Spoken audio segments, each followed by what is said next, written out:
మన దేశ చరిత్రలో, ప్రపంచ చరిత్రలో ఒక ప్రేమికుల దినోత్సవంగా, అది ఏ ప్రేమ కావచ్చు, తల్లిదండ్రుల ప్రేమ కావచ్చు, స్నేహ ప్రేమ కావచ్చు, భార్యాభర్తల బంధువులు కావచ్చు, కానీ భారతదేశానికి నిన్నంటూ మనకి ఒక చీకటి దినోత్సవంగా మనందరం బాధపడుతూ ఉంటాం.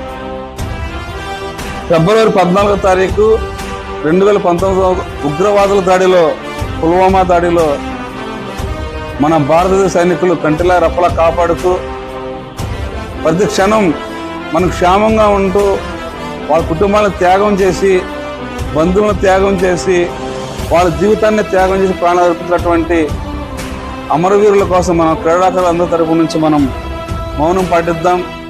వాళ్ళ కుటుంబాలు వారసత్వాలు కూడా బాగుండాలని భగవంతుని ప్రార్థన చేద్దాం. మరి ఈరోజు మనం ప్రశాంతంగా జీవిస్తున్నామంటే, ప్రశాంతంగా చదువుకుంటున్నామంటే, మనం అనుకున్నది సాధిస్తున్నామంటే ముఖ్యం భారత సైనికులు ఏ విధంగా కాపాడుతున్నారో మనం అర్థం చేసుకోవాలి.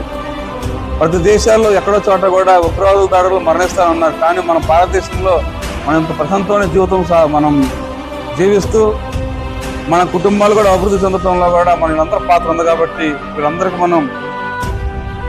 స్మరించుకుంటూ ఈ క్యానుల యొక్క ఈ మౌన ప్రదర్శన ద్వారా వాళ్ళందరూ కూడా మనం జ్ఞాపకం చేసుకొని వాళ్ళందరూ గణ నివాళులు అర్పిద్దాం.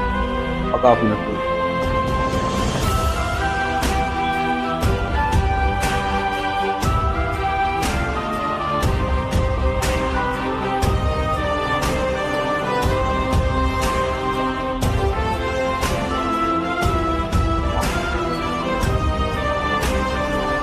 జోహార్ అమర వీరులకు, జోహార్ అమర వీరులకు, జోహార్ అమర వీరులకు.